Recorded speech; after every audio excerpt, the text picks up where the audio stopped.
The Green Nurse Podcast, Clinical Conversations. Welcome to Clinical Conversations at High Noon, where we bring hope and inspiration for growth and healing. We're here to change the dialogue and stigma around what it means to feel good or be high, hence the H for hope, I for inspiration, G for growth, and H for healing. And here is a little bit about what we do in the cannabis space as clinicians and nurses. And then we're going to jump right into this very special Change the paradigm of healthcare.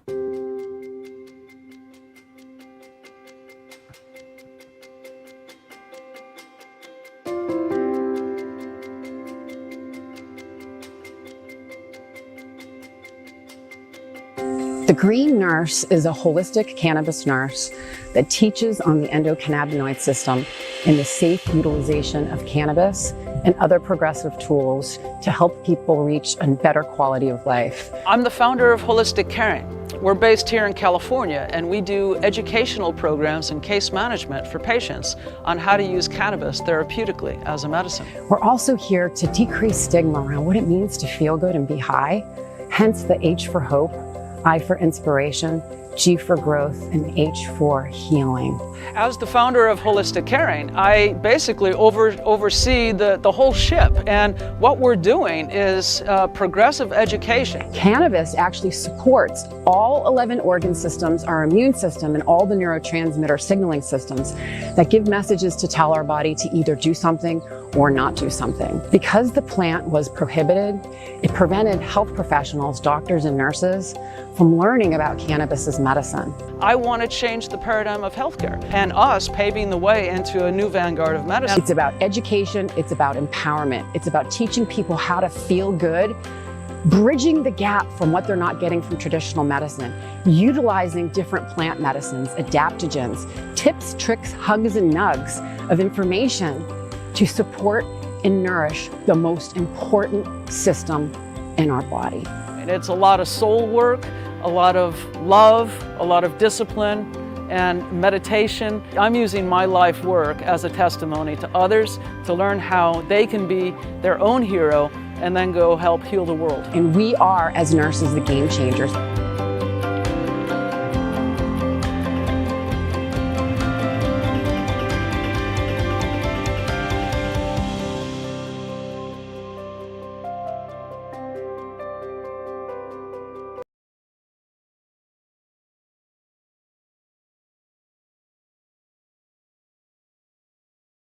Love that. Growing in health and growing in cannabis. My name is Sherry Mack, and I'm the Vice President of Nursing at Holistic Caring and the Green Nurse. And I am a cannabis patient, nurse, advocate, activist, and a very passionate podcaster here to change the paradigm of healthcare. And I'm here with Nurse Elizabeth, who is the CEO and founder of Holistic Caring and the Green Nurse. And she does oversee the ship.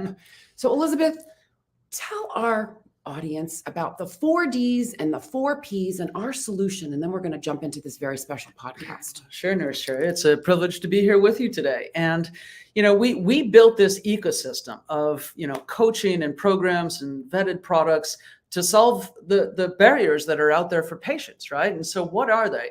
I coined the term the 4 Ds because we had to overcome that, right? So disconnect between the providers and the patients and the dispensary. Nobody's knitting together the dots and the delivery system. Disorganization. There's 38 legal states and no federal we've just got a patchwork of state laws. A real distrust, right? People don't know this industry, the products, etc. It's all new. Is it really regulated? Is it safe? And then dosing. We know that this works best with clinical care and judgment, with nurses and doctors actually working to guide patients and to talk about the pharmaceuticals that most people are on. So what we've done is we've built process and professionalization and including providers and then products that are vetted so that we're able to take this marketplace to the patients and to the clinicians that we're onboarding as well, saying that we've got a system and it's okay to try cannabis as a medicine now because it's going to be something that is safe and effective, and it belongs in a modern toolkit of healthcare options. Absolutely. And to join the network, okay, the ecosystem, free, network.holisticcaring.com. right? Join the network, the ecosystem. It's a free community. So we've got our free introduction to cannabis programs, and then all of our paid programs too, training for healthcare professionals, and then patient programs. So, and all of our events, all of the past clinical conversations, and monthly support groups, etc. So please join the network and join us. Before we get started on today's clinical webinar on the ABCs of CBD, Nurse Elizabeth has a message from one of our sponsors. So let's talk about Bloom Hemp. Bloom Hemp is women and nurse owned. It's organic USDA Organic Hemp CBD that is grown in the mountains of Colorado. It's one of the leading providers of hemp in America, and it's tested third party for potency and purity and cannabinoid profiles to ensure that it's safe and going to be effective for people. Bloom Hemp is proud to offer a free nurse line and a free email care plan with a short intake. So you can call the nurse line at 970-404-HOPE or 4673 and speak to a nurse during USA business hours on how CBD works in the body, why you might want to take it, and then how to get started on something that's personalized for you. So, yeah, it's good stuff. Good stuff for sure. So scientists worldwide, Elizabeth, are considering the potential for CBD to emerge as one of our greatest potentials to favorably affect health. And regardless of politics, we've barely scratched the surface of what CBD research and discoveries will yet uncover. So today's clinical conversation is on the ABCs of CBD and what you need to know. And we're going to get started right now. So ABCs of CBD with Nurse Sherry and Nurse Elizabeth of Holistic Caring and the Green Nurse. And here we are. ABCs of CBD brought to you today by Bloom Hemp. Life doesn't give you days off. That's why there's hemp. Experience the difference that you can feel at www.bloomhemp.com. All right. So what is CBD, right? Well, we get the question all the time. What is CBD? Where is it coming from? You know, CBD is a cannabinoid. It's a compound. It's a compound. It's a molecule. And it's a cannabinoid is a molecule that interacts with the endocannabinoid system. And we're going to talk about that system in a minute. But CBD can come from the cannabis plant, and CBD can come from the hemp plant. And the difference between CBD from the cannabis plant and CBD from the hemp plant all has to do with a lab test. So cannabis has greater than 0.3% THC in it, where the hemp plant has less than 0.3% THC in it. So CBD is a cannabinoid. And so there's a lot of different types of CBD products on the market, and you're going to hear us talking about them. So CBD isolate is the isolated molecule of CBD.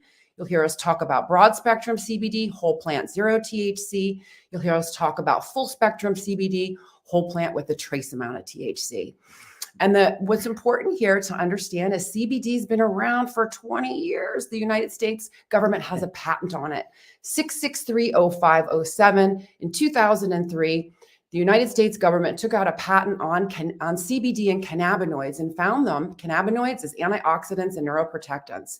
And they stated that cannabinoids are found to protect cells from damage and decay following ischemic insults such as stroke and trauma. Cannabinoids may hold the therapeutic potential to treat neurodegenerative diseases such as Parkinson's, Alzheimer's, and dementia. And we're going to get into that as we dive deeper into CBD today.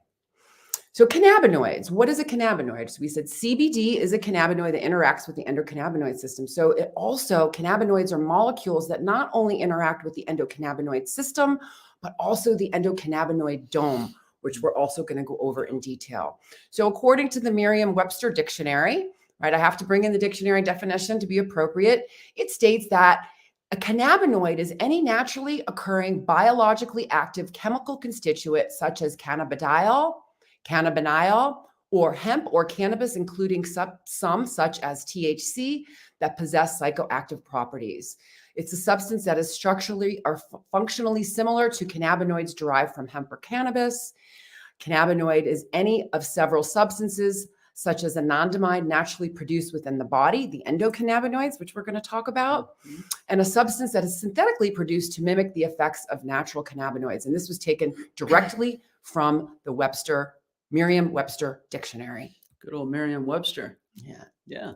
Okay. So cannabinoids. So these are compounds that are going to activate receptors, and so we're going to be talking about the endocannabinoid system because that's where these compounds act.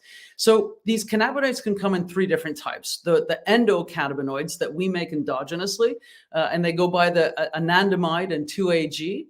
And then there's the phytocannabinoids, and the phytocannabinoids are made by the plant, and they are CBD, THC, CBG, CBN, THCV, CBDA, CBGA, the acidics, THCA. And the plant makes these compounds, and they can mimic the ones that we make in the body endogenously. And then there's synthetic cannabinoids that are made by pharmaceutical companies like Sativex and Marinol and Epidiolex. And so those also can plug into these receptors. So THC and CBD are the plant phytocannabinoids that mimic our own endocannabinoids to activate the endocannabinoid system and the receptor targets throughout the ECS in our body. They activate these receptors on the cell membranes to restore balance at the cellular level so that we can allow healing and better chemistry, biochemistry downstream from wherever we're talking about. The phytocannabinoids are about 10 times stronger than the endocannabinoids, so they bind into that receptor for a long time, and that's why it's a little different than the cannabinoids that we make, which are created and then dissipated in microseconds. Cannabinoids from the plant, like CBD and THC, can activate these receptors for 4, 6, 8 hours, so it's much different.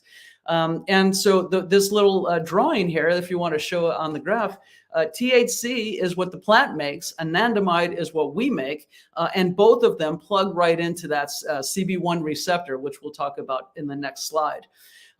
So yeah, if we can just advance. So this is a map of the endocannabinoid system in our body, and it shows where the CB1 receptors are and the CB2 receptors. So when we think about these cannabinoid receptors, they're going to be in main sections of CB1 are in the brain. So there's more CB1 receptors in the brain than any other receptor in the brain. So we've got mu and opiate receptors and dopamine, serotonin, GABA, glutamate, etc. So the endocannabinoid system, the CB1 receptors, are on all of these cell membranes as well. And they sort of do things that are in step with the other neurotransmitters and modulate the flow of them. In the CB2, more of our immune cells, right, in the periphery of the body, and then in all of the immune cells, which are in all of our bones and that sort of thing. So they're the ones that activate to keep us healthy and balanced really in our physiological functioning. So it really is just biology, and it's about retrograde signaling. So imagine two cells here, and we've got a little picture here. This is the presynaptic, and this is the postsynaptic. And so what happens is that these endocannabinoids are listening and observing stress signaling. And in response to stress, they will float backwards, plug into the presynaptic, and communicate with that cell to adjust and usually downshift the flow of other neurotransmitters. So that's the endocannabinoid system. It is literally just a biological sensing regulatory system that is keeping us balanced at the cellular level, and it is everywhere in our body, as you can see in this demonstration in this map. So that's a little explanation of the endocannabinoid system. There you go. All right. And so I'm going to take it and explain it just a little bit better because, when we're sitting in classrooms, I've had people raise their hand and say, where is this system? I've never heard about it. It's not taught in nursing school. It's not taught in medical school. Just because it's not taught doesn't mean that it's not real. So anyway, so I decided to call it the Green Nurses Umbrella. So I want you just to imagine that you are on the umbrella. And if you imagine the umbrella has all of these different spokes in it, and it represents your body. So each of the spokes of the umbrella represents, you have your nervous system, your endocrine system, circulatory, respiratory, integumentary, skin, reproductive, lymphatic, digestive, immune, urinary, muscular, skeletal, right? So we have 30 trillion cells in our body that are broken down into 11 organ systems, our immune system, and it's regulated by the master regulatory system called the endocannabinoid system. So the endocannabinoid system is the largest neurotransmitter signaling system in our body. It regulates all 11 organ systems, our immune system, and our nervous systems, and it regulates other neurotransmitter signaling systems. So just imagine those little fabric pieces here, these different color fabric pieces. Imagine those are the other neurotransmitter signaling systems, such as serotonin, dopamine, opioid receptor signaling, TRP receptor signaling, GABA, HPA access, HP access, stress right? response, Exactly. when we're hungry, When we're hungry. So when our temperature's too high, everything. So we have cannabinoid receptors on all of the cell surfaces of all of our organ systems and at the neurotransmitter signaling junction site. So our body responds to stress by releasing these endocannabinoids upon demand to float back and nudge and to correct cell signaling, to provide homeostasis or balance among all of the systems in our body. So the goal of the endocannabinoid system is a switchboard to keep our body in balance, to keep things moving and humming, keeping us like a well-oiled machine. So the endocannabinoid system regulates both the fight or flight response and the relaxation response. The fight or flight response, we can't control. The relaxation response, we can. And the endocannabinoid system helps us modulate between both of them. It is normal to go into the fight or flight response. And so we're going to talk a little bit about the endocannabinoid dome. So the endocannabinoid dome is the crosstalk system between the entire endocannabinoid system, the other neurotransmitter signaling systems, hormonal signaling systems, the microbiome, and the lipidome. So what's important about this is that mediators of the endocannabinoid dome can include not just cannabis and hemp products, but supplements, adaptogens, herbs, mind-body tools, lifestyle, meditation, visualization of healing, including other things that can support the microbiome, probiotics for healthy gut and digestion, supporting the lipidome with omega-3 and essential fatty acids and healthy dietary fats. So cannabis works better when we support the endocannabinoid system and the endocannabinoid dome. And engaging in the endocannabinoid dome improves patient outcomes because it allows us to have more predictability and precision of effects, and it can prevent adverse side effects. Mm-hmm. Yeah, so the endocannabinoid system is this switchboard, and sometimes I'll refer to it as traffic cops as well. And it's helping us to modulate or to basically steer our HPA axis, the fight, flight, and freeze response, right? So it's same thing as the relaxation response. So as Sherry said, fight, flight, and freeze is often involuntary. It's an autonomic response. We can't control it. We get into a panic, our body's going to react. And then this is laid down in neurochemistry from the time we're toddlers as far as how we're adapting to it. And we've got to train that system back into the relaxation response, where it's conscious awareness. And this takes practice and it develops over time. The relaxation response is where we rest, repair, and rebuild for further resilience. The hormonal signaling changes that are calming the sympathetic nervous system are controlled by the endocannabinoid system. Our rest and digest, our homeostasis and balancing systems, all of them are nudged by these homeostatic balancing triggers from the endocannabinoid system.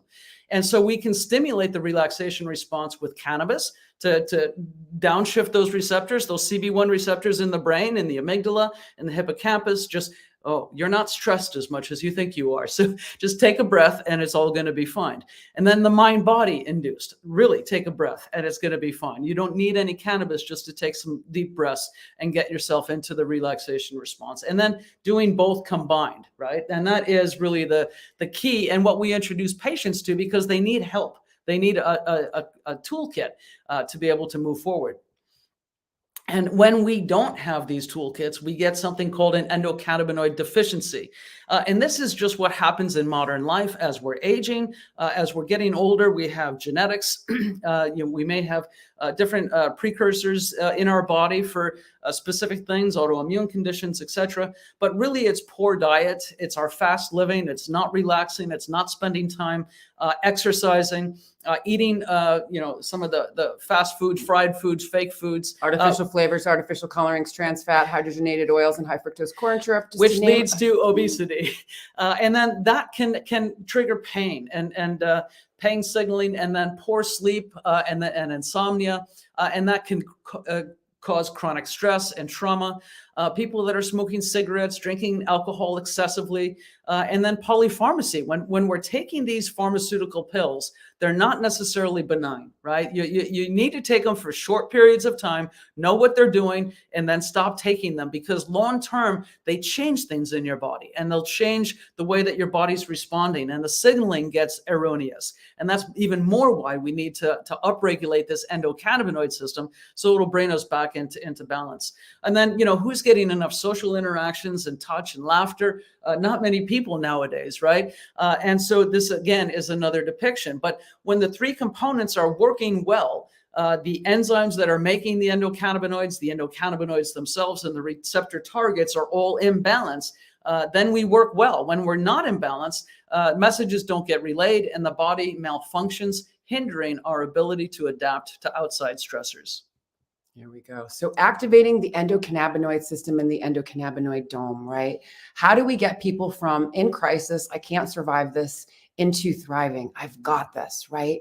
So again, when we're looking at the endocannabinoid system, if it's the most important system in the body and everything that we do or don't do affects it, it makes sense that we would take care of that system first, doesn't it? Mm-hmm. Right? And so here are some simple things that you can do to influence the health of the endocannabinoid system. And you can see that cannabis and hemp is at the very, very bottom.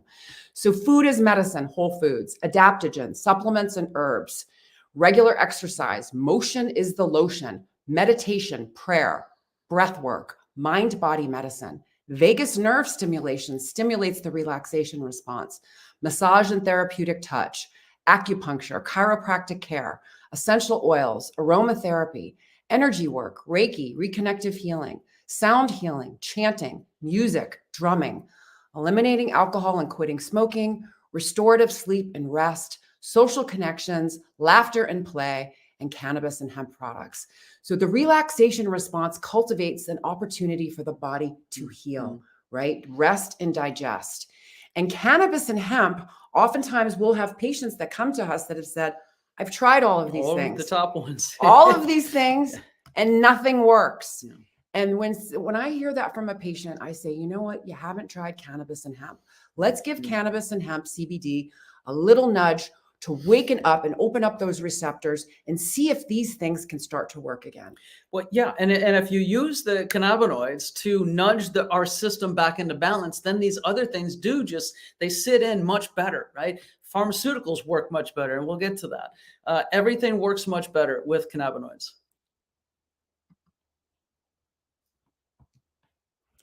All right. Phytocannabinoids mimic endocannabinoids, right? So phytocannabinoids, such as the THC molecule from cannabis, mimics the endocannabinoids to fulfill the cell signaling duties that are needed to return the body to homeostasis. So this is just a little graph just to show you the difference and how similar the molecules are. So you can see here the molecule anandamide and the THC molecule, very, very similar, and how they plug into the receptors to initiate a cellular response to correct cell signaling at the basic level. Anything to add? Which is just why it's still with the scientists in many ways, right? This is a molecular biology and science and chemistry. And it's just fascinating. But this is what then eventually translates into clinical medicine, and we're getting there. So there are benefits to using these cannabinoids. And, we can talk about preclinical, what we know on how these cannabinoids are working from the science labs. And then we can see clinically what patients are reporting from anecdotal reports, which do add up and tell us how this is working.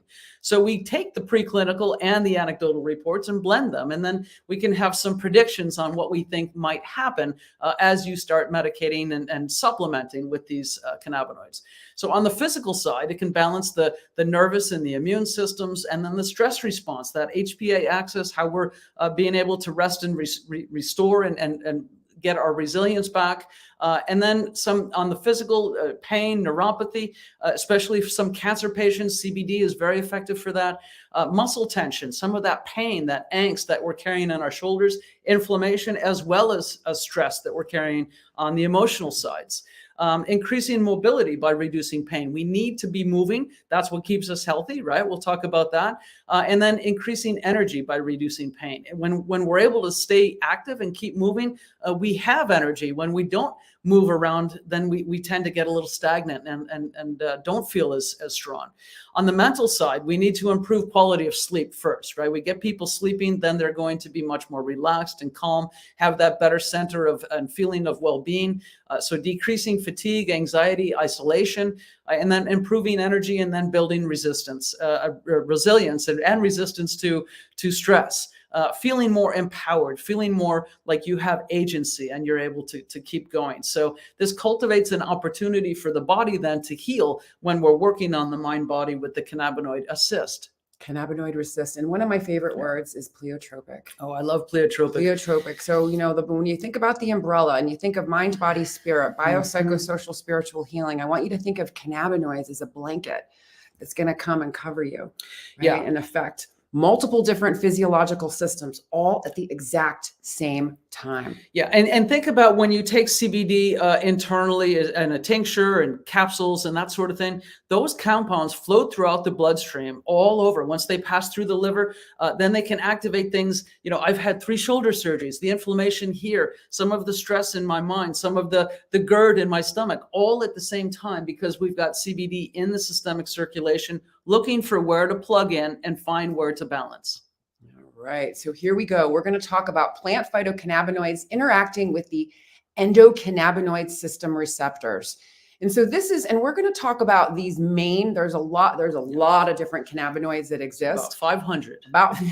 A lot of them. But we're just going to talk about the main ones. We're going to talk about CBD, CBG, CBN, CBC, THC, and THCV, and how they interact in the endocannabinoid system. Yeah, so full spectrum, broad spectrum, and CBD isolate are the 3 types of CBD. And all of these cannabinoids that we're covering are also what's available in the supply chain today as well, right? So they're not the cannabinoids that are just being studied in the lab. These are live that you're able to find. And so full spectrum, you can see that we're going to have all of the different phytonutrients in there, including a little trace amount of THC. And that is the entourage effect. So where we've got the CBD and THC are the main players in the band, but we've got the rest of the rock group together. That's the entourage effect. And then when we think about the flavonoids and the terpenoids, that's the people in the stands, right? But everybody in the room contributes to the effects. As we're looking at broad spectrum, we're removing. We're gonna give an example. So full spectrum, whole plant extracts with less than 0.3% THC. You can see here we have all of the different molecules, including a trace amount of THC plus the terpenes. And so this is an example of some full spectrum products that are on the market, right? Yeah. So whole plant formulations, whole plant means that everything is extracted and kept intact, including the CBD, the minor cannabinoids, terpenes, cannaflavins, bioflavonoids, and trace amounts of THC, and the below the legal limit of 0.3% for hemp CBD to be sold in hemp markets as opposed to the dispensary. And the entourage effect, again, is the sum of the parts working better than any one of them together. So we want to really have that synergistic harmony of what we create with a full spectrum profile. Yep. And then broad spectrum. So you can see here, I have a little heart because we're talking about broad spectrum. What's missing from broad spectrum? Well, just the THC. So it's a whole plant extract with the THC removed, including the terpenes. And here is an example of some broad spectrum products, right? It's broad spectrum, a whole plant formulations, including CBD, minor cannabinoids, terpenes, cannaflavins, bioflavonoids, but the THC has been removed. So broad spectrum is THC free. And broad spectrum benefits retain the entourage effect for sensitive employees. So yeah, all those benefits, but who might benefit from this type of a formulation? Healthcare workers that are being potentially tested, commercial drivers, policemen, firefighters, anybody that's in federal employees, sensitive fields, defense contractors, security clearance, etc. Yep. And these are just an example of 2 broad spectrum products that are on the market today. And then we're going to get into CBD isolate. Now you can see, what do we have here? Nothing but the CBD. That's it. So yeah, so it's a chemical extraction where that's all that's left. And CBD isolate is the isolated molecule of cannabidiol that has been separated through a clean extraction process. It breaks the blood-brain barrier faster because it's got nothing to flanking it this time. And the benefits of CBD isolate might be to help with pain and anxiety, insomnia, inflammation, epilepsy, and can be a good choice for those who want to boost other CBD formulations as well. So you might want to take a full spectrum or broad spectrum and then have extra milligrams. So a lot of times people will take a little scoop of this in addition, if they're going to know that they're going to be extremely stressed or maybe have a race. A lot of athletes are using this and then right for recovery as well. So yeah, and then you can take these isolates and then put them into butter, like the CBD, CBG, CBN blend, and then make your own can of butter and then put that into your recipes and have a little bit of a measured dose all the time. So that's a really good way to do it yourself. So an example of CBD isolate. Okay, and so now we're going to get into a little bit more about the different cannabinoids. So we're going to talk about CBD research here. So this is fascinating. So CBD is a multi-targeted molecule that binds with numerous cell receptors throughout the body. It directly and indirectly initiates complex biological changes in the mind, body, and emotions. So it indirectly affects the CB1 and CB2 receptors, but plugs into over 70 targets in the body to have that influence. And the interesting thing, in 2018, the FDA did approve CBD in the form of Epidiolex. It's a pharmaceutical version of CBD for the treatment of rare pediatric seizure disorders that do not respond to orthodox anti-epileptics, including Lennox-Gastaut syndrome and Dravet syndrome. And so this was taken from Cannabis. Cannabis is amazing. I want to say a big shout out to Dr. Uwe Bleshing, who has put Cannabis together for researchers, scientists, nurses, and anyone that wants to learn. And it's just an amazing research dashboard that he's created on the plant. Aggregated studies. So you can see here, and this is updated every single day. So if I went back every week or month, these numbers up here will change. So currently right now in Cannabis, there's over 1,400 primary studies, 281 related studies, 1,700 total studies. And they look at meta-analysis, double-blind, clinical human trials, animal studies, and laboratory studies, and they really give research. The fascinating thing here is there is clinical evidence for using CBD for these conditions. I'm just going to stop. You got to read the slide. Right? This is big. So CBD, is a multi-targeted molecule, and you can see here. And each of these, if you click on them, it opens up to a series of research to support that substantiation. Yeah. And so when you take the preclinical studies, which is how we've developed all medicine in this world, right? So you've got lab Petri studies, and then you've got animal studies, and then you've got clinical studies where we bring in people. And they have tried CBD on people in a variety of countries, and a lot of places it's been legal for a while now, 5 years in America. And so more and more testing is going on. And so now it's just, what dose do we need? How do we dial it in? And then how do we assure potency and purity from something that's unregulated, which is another step the FDA is working on, hopefully this year. Yeah. So CBD is very powerful. CBD, obviously, because we're nurses and we're talking about it, and we've created a show, ABCs of CBD. CBD was the game changer for me, for my own healing, because it was a missing link. I thought it was all about THC, but once CBD came into the picture, I was able to dial down the THC. I was able to engage more in life and actually feel much better. CBD dialed down the psychoactivity without taking away the medicinal effect, and I was able to manage much better. And we're seeing that with so many different patients. So now we're going to talk about CBG. Right. So yeah, when we think of this plant, we think about CBD and THC as the main actors on the stage, but all of the other phytonutrients also play a path. So CBG is another phytonutrient, and it's also a multi-targeted molecule that's going to flow through the body and activate CB1 and CB2 receptors, as well as other targets like G protein 55 and PPARs and TNF alpha and all of the other ones, because CBG is a really good anti-inflammatory. CBG is also the biosynthetic precursor to all the other cannabinoids. So CBGA is the master cannabinoid, and over light and heat and time, then it will start to segment into the other cannabinoids, and then they'll take off and develop into what they are. So it's good for analgesia, anti-inflammatory, neuroprotection, appetite, and gut supports. It's very good for healing some maybe colorectal issues, and then antibacterial, antifungal, and immune modulator, activating CB2 receptors directly, which are on our immune cells, just like THC, without having the impairment factors. It's an antidepressant and an well, it's a bone stimulant. So can help work with the osteoclasts and osteoblasts to rebuild bones. Yep. And clinical evidence on CBG with Parkinson's disease. We're still scratching the surface on exactly how this works, but it's a little bit of trial and error, but it does show efficacy. And just thinking about erasing some of the neuroinflammation can help with the connectivity and neuroprotection in the brain. So when we've got Parkinson's, MS, Alzheimer's, these are neurodegenerative conditions. Cannabinoids like CBG and CBD are very neuroprotective. And that means it can help encase those nerve cells so that they're protected and not exposed to further trauma. All right, CBN we're going to talk about. So CBN is also a multi-targeted molecule that binds with numerous cell receptors throughout the body, and it directly, indirectly initiates the complex biological changes in the body. As cannabis ages and is exposed to oxygen and light, it converts THCA, CBNA to CBN.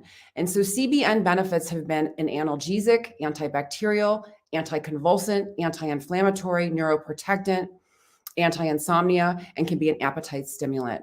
And there's clinical evidence for using CBN for these particular conditions: cerebral palsy related syndromes and epilepsy. And you can see the studies that are here as well. Mm-hmm.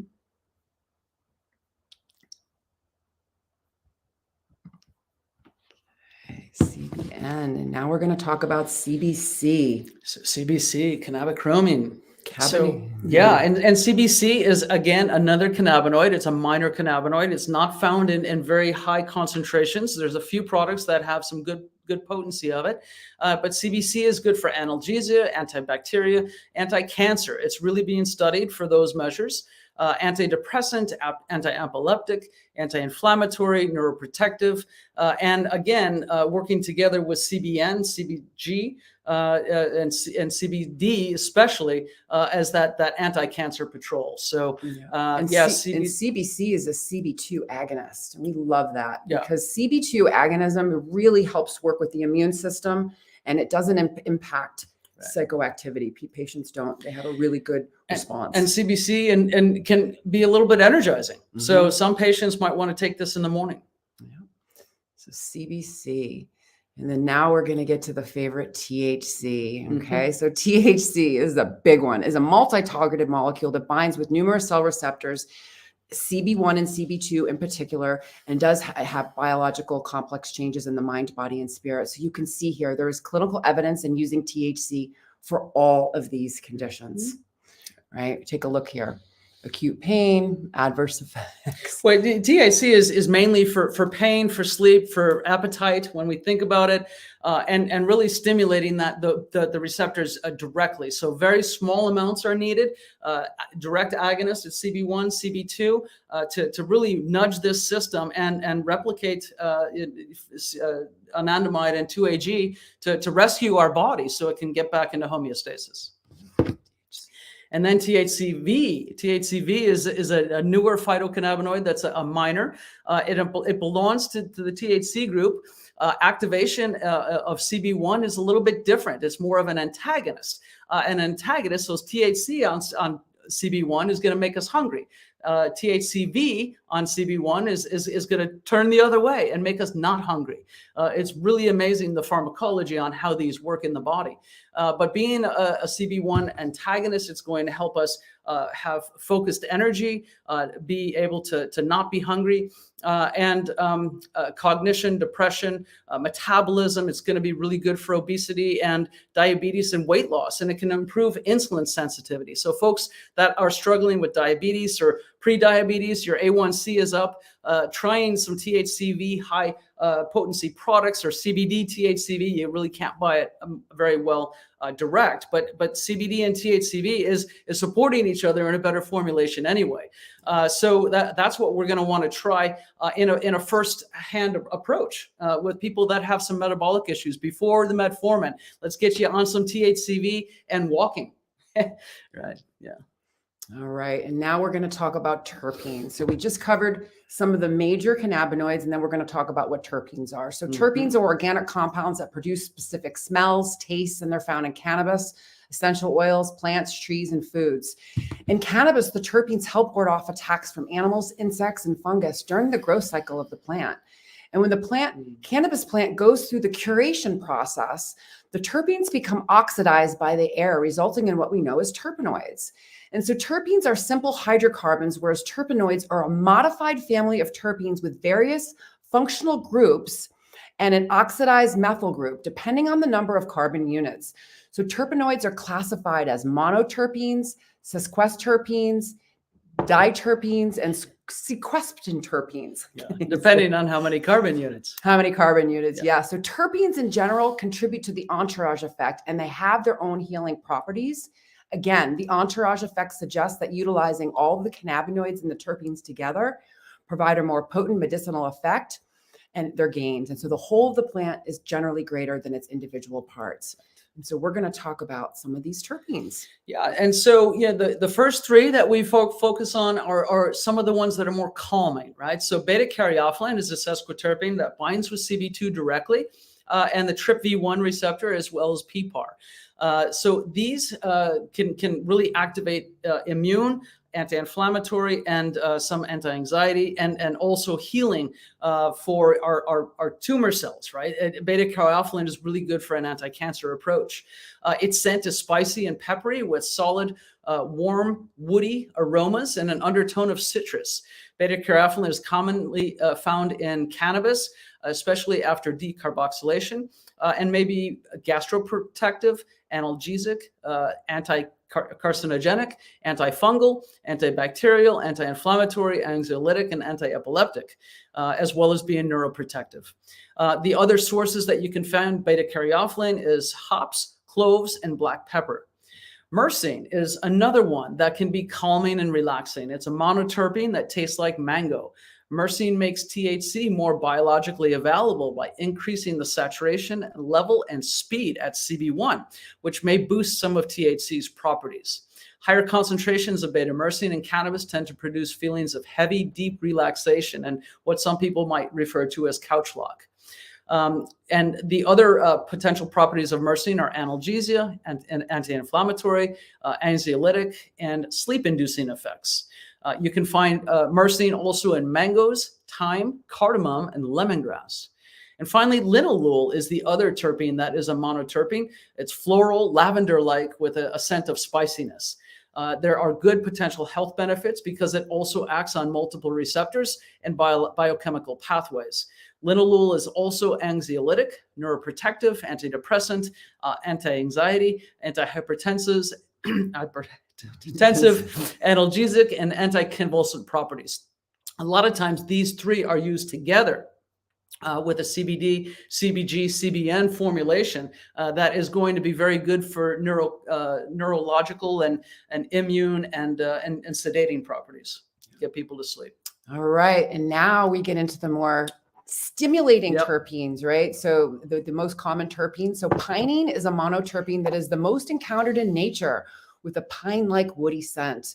So natural sources of pinene include rosemary, conifer, pine, cedar, redwood, coriander, thyme, and cannabis.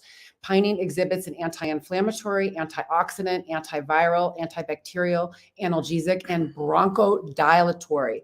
So just think of when you're outside and you smell the pine trees and you just kind of feel like you You wake up and you become alive. Clear. That smell and clear. It's very clearing. Mhm. Terpenoline is a monoterpene with a complex aroma profile very similar to lilac. It's present in low concentrations in cannabis, citrus fruits, lilac, and tea tree oil. Terpenoline may also have sedating, anti-anxiety properties, anti-cancer, antibacterial, and antioxidant properties. Limonene is relatively stable monoterpene and the second most abundant terpene in nature after pinene. So smells of lemon, citrus, orange, turpentine. It's found in natural sources such as citrus, juniper, lemons, limes, oranges, and cannabis. And limonene has properties that are anti-inflammatory, antioxidant, antidepressant, and anti-anxiety. Humulene is a sequestrin terpene that, while common, is often found in very low concentrations. So humulene provides an earthy, humus-like aroma and has properties of anti-inflammatory, anti-asthma, antibacterial, analgesic, and it may have some anti-cancer activity. I have found in my experience working with humulene that it can be very, very stimulating for people and can suppress appetite. Yeah. So perfect for the THCV CBD formulation in the morning. Yeah. Yeah. And then here we go. This is just another of all of the terpenes. So I found this beautiful image just to show of all of the other terpenes that are found, some of their medicinal properties. And then also Cannabis put out a beautiful information on some of the clinical trials that are double-blind, placebo-controlled clinical human trials with proven therapeutic effects using these studied terpenes. And they have 18 studies on linalool, 10 on limonene, eucalyptol, 8, pinene, beta-caryophyllene, bisphenol, boreneol, myrcene, and geraniol. Just the potency of plants, right? This is the power of nature. All of these are phytonutrients and they complement the cannabinoids and the terpenoids, and they all have their own medicinal benefits. And it's a beautiful thing. So we can have symptom targeted therapies. When you put them together and we have terpene and cannabinoid groupings, now we can start to approach conditions and symptoms in little groups, right? So when we were looking at this, agitation, right? Somebody's anxious. We want low THC, a little bit of CBD, linalool, and beta-caryophyllene, which are all going to calm. Same thing with anxiety. We're starting with CBD, low dose THC. You don't want too much THC. It can trigger anxiety in some people. And again, linalool, the calming terpenes. When we're looking to treat psychosis, we're only going to want to work with CBD. THC can be counteractive and counterproductive in psychosis. Pinene and limonene, think about clarifying and getting cognition so that it's bright and clear. Anorexia, we want to use THC, CBG, probably CBN, not THCV. No, not humulene. Right. So aggression, we're going to want some THC, CBD, and linalool. And you might see this with some autistic kids that are harmful to themselves. Depression, low doses of THC, limonene, antidepressant, and getting people a little bit more energy, and then CBD to round things off. For pain, we're going to want CBD and THC along with some beta-caryophyllene. For memory, alpha-pinene, THC, and some CBD and CBG.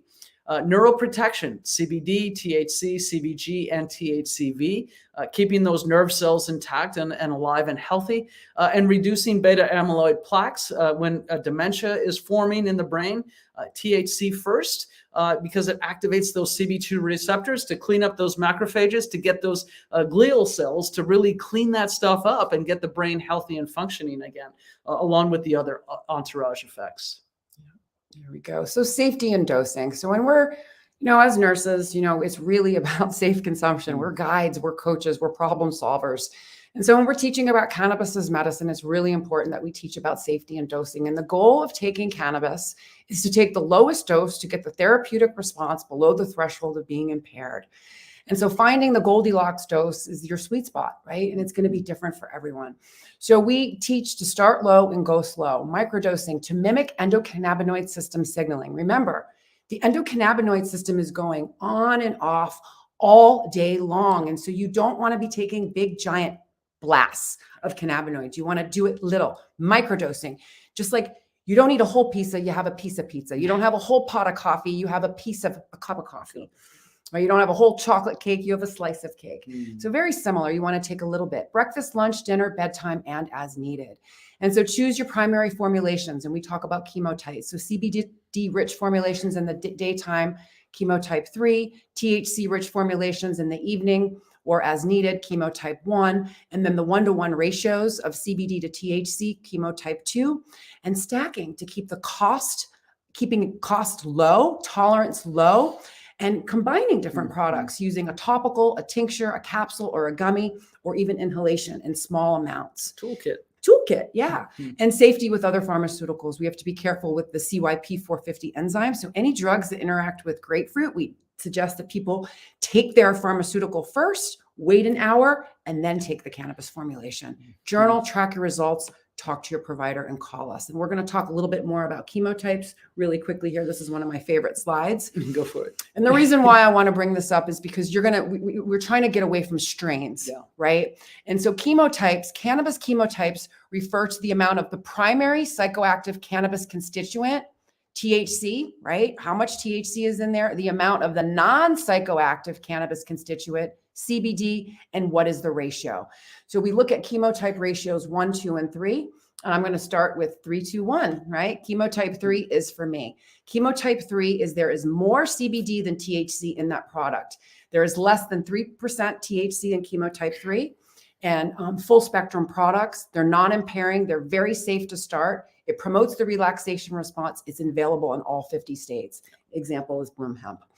Chemotype 2 is the optimal balance. It's the 1-to-1, the CBD to THC. And this is the best response for most issues. However, these types of products need to be purchased at a dispensary. Right. A 1-to-1 oil like a Sativax, which is approved in 30 different countries. Just a 1-to-1 oil, the same thing you can find in dispensaries here. But yes, it does need to be in a dispensary, as does chemotype 1. Yep. Chemotype 1 is more THC than CBD, very dose dependent effects. More THC is very good for sleep, appetite, and pain. But like we said, a lot of what we can do can be managed with full spectrum CBD products. So where do people shop for products? Well, first of all, get this certificate of analysis or the COA for any product, because then it tells you what really is in that product and on the potency of THC and CBD, because breeders will breed something either to be high CBD or high THC. And then they'll market it directly to patients in either one of those downstream trajectories. So hemp is really legal in all 50 states. Most of it is bought online or in trusted CBD shops or practitioner offices, CBD boutiques. And this would be your CBD isolate, the broad spectrum, the full spectrum, and again, Bloom Hemp is a sample.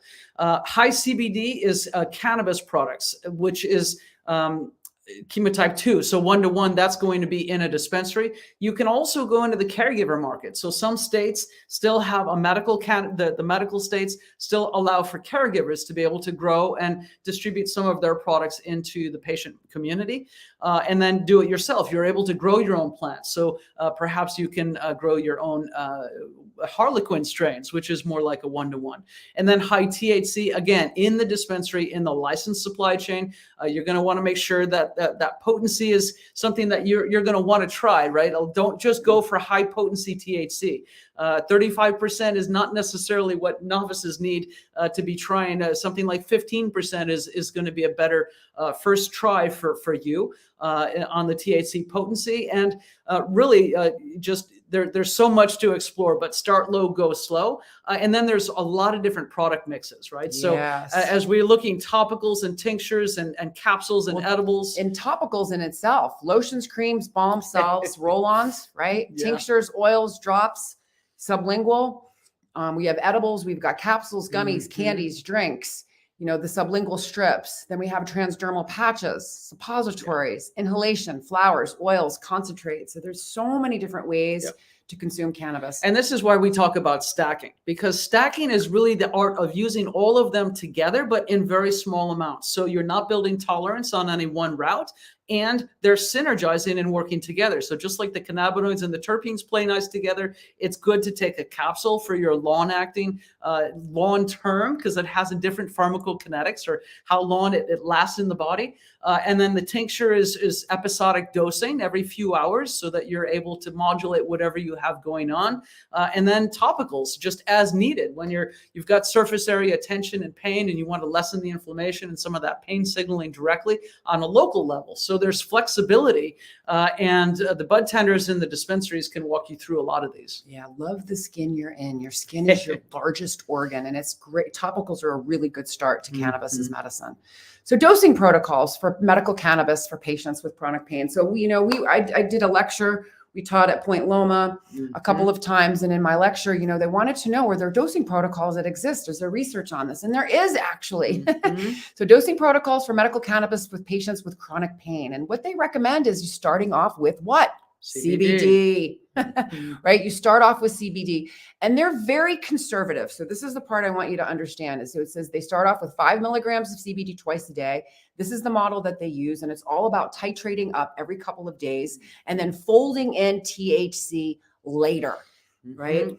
It's small amounts of THC. You can see they fold in 2.5 milligrams of THC. After reaching 40 milligrams on the CBD. So this is like, that's one dropper a day of a good Bloom's Hemp CBD because it's 40 milligrams. And we really do like to start people out with CBD first because A, it wakes up the endocannabinoid system. B, it's non-impairing. C, it's pleiotropic, acting on all of those receptor target options. It's safe, it's effective, and it's going to help set the stage for THC, which can then come in and be more strategic. But if you're using a full spectrum product, a Bloom Hemp full spectrum product that has a trace amount of THC, it's actually going to be nudging those receptors very, very gently. So good point. If you've got 40 milligrams of CBD, you might have 1 full milligram of THC in there. Right. There you go. Yeah. So dosing. Okay. We wouldn't be good nurses if we didn't talk about side effects. Okay.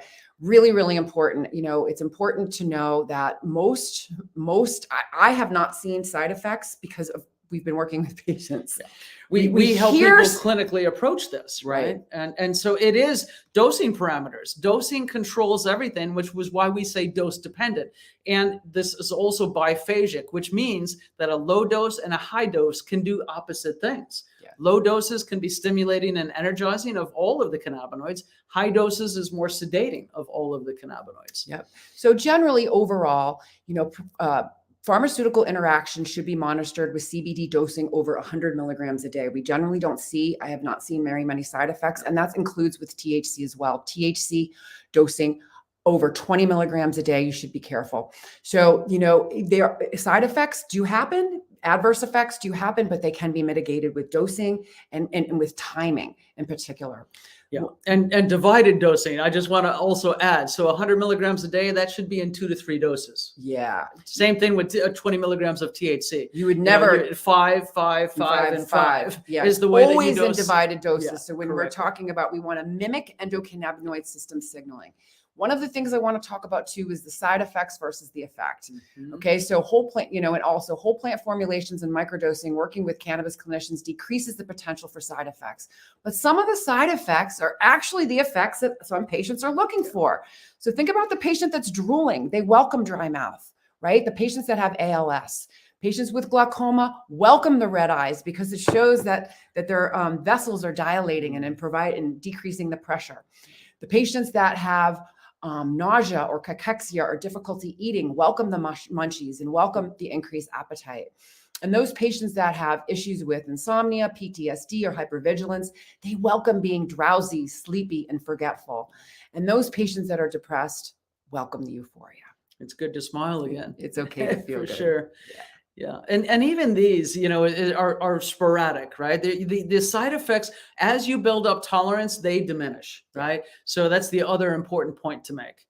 So interactions with, there are drug banks, Drug Bank Online and drugs.com. People can go in there themselves, right? And you can enter THC plus your drug and look at interactions and see what you might need to be cautious of. But essentially, central nervous system sedation, right? So if you're already taking benzodiazepines, opiates, hypnotics, other drugs that are making you sleepy and dopey, cannabinoids might potentiate that. So we want to really either space them or really control dosing. And the goal is for us as cannabis clinicians is to reduce the dosing of the pharmaceuticals, because we can move you over towards natural dosing, and people can eventually find freedom. And then over a period of time, you can even reduce the cannabinoids as your body starts to heal itself.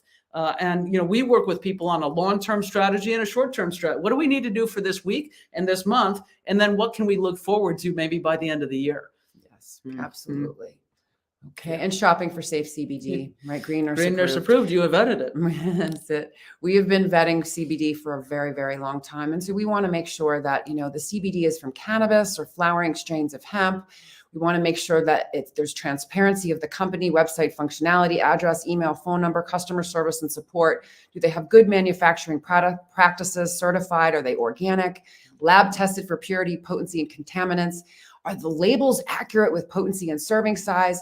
You could have a bottle of 300 milligrams versus a 3,000 milligram, and one dropper of a 300 milligram is 10 milligrams, where one dropper of a 3,000 milligrams is 100 milligrams. And that is a big difference of a dose. So it's very, very important to know your potency and serving size for safe dosing, and don't go cheap. CBD can be expensive. And so that's why we have the Nurse Line to help you choose products that are good for you. Mm-hmm.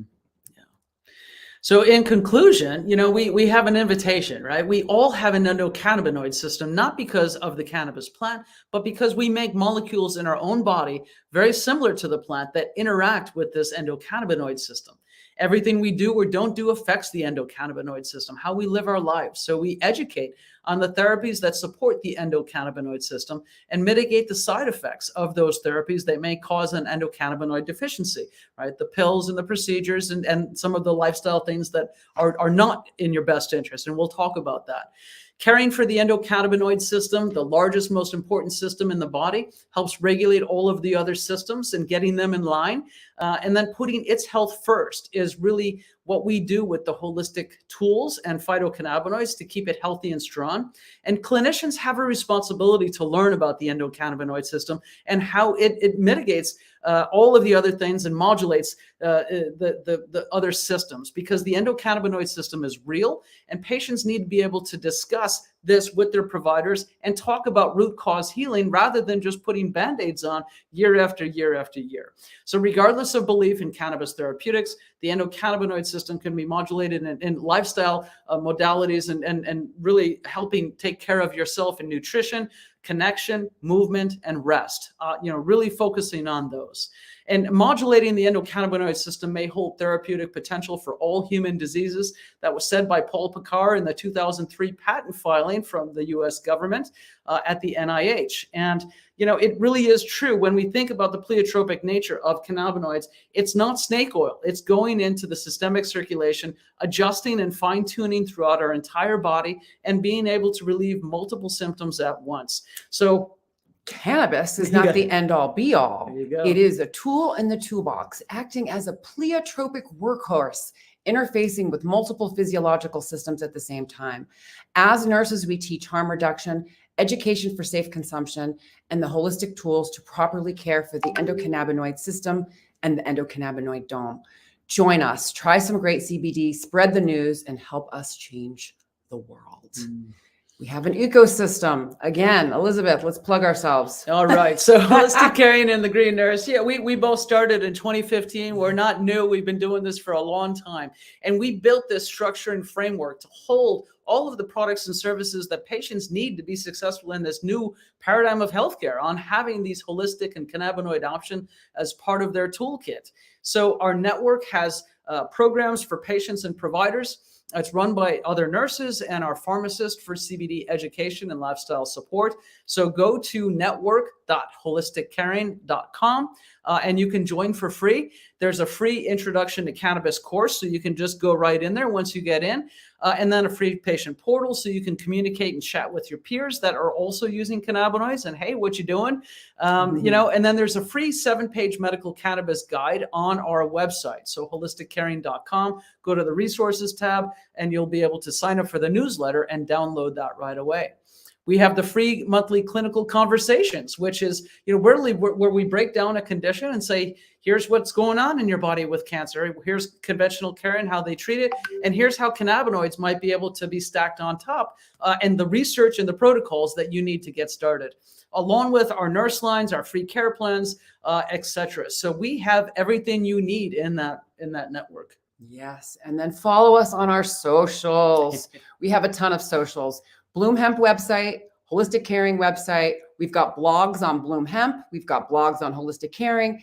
And we have Facebook pages, Facebook groups, communities.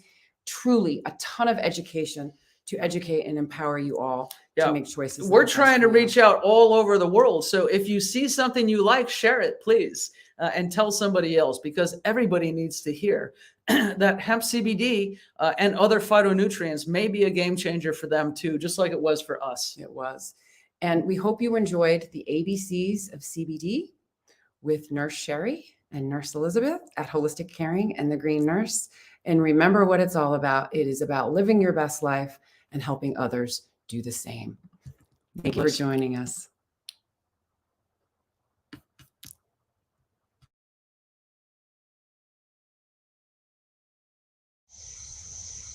We're here to educate and empower patients to make choices that are best for them. We're also here to decrease stigma around what it means to feel good and be high. Hence the H for hope, I for inspiration, G for growth, and H for healing.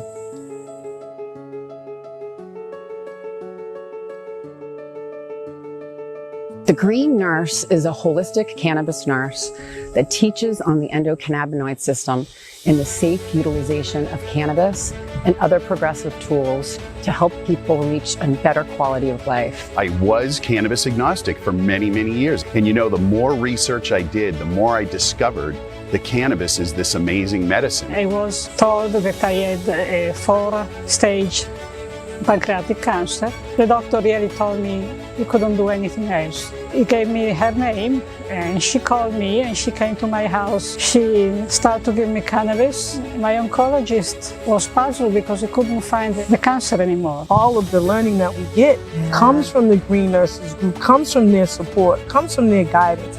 I trust everything that she says. Simply meet people where they're at. The plant doesn't, stress to grow, so we don't stress to share it. We're healing people. Cannabis has been used as a medicine for tens upon thousands of years. Here's the big message. Cannabis needs to be federally legal. We need to have laws that are the same across all 50 states that allow access to anyone and everyone who wants to utilize this powerful medicine.